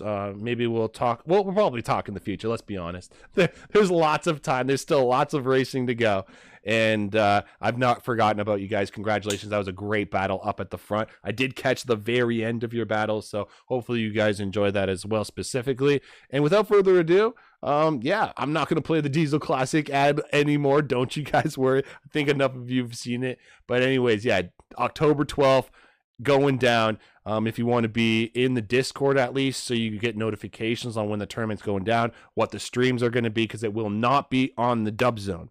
The only thing that will be on the Dub Zone is the feature film if everyone actually shows up to the tournament. If we have a full tournament, all 24 drivers show up, we have some good fun, stressed out moments and shit, I'll make like a docu-series of it all, okay? And that will be on the Dub Zone. But anyways, without further ado, love you all. Thank you all for all your support.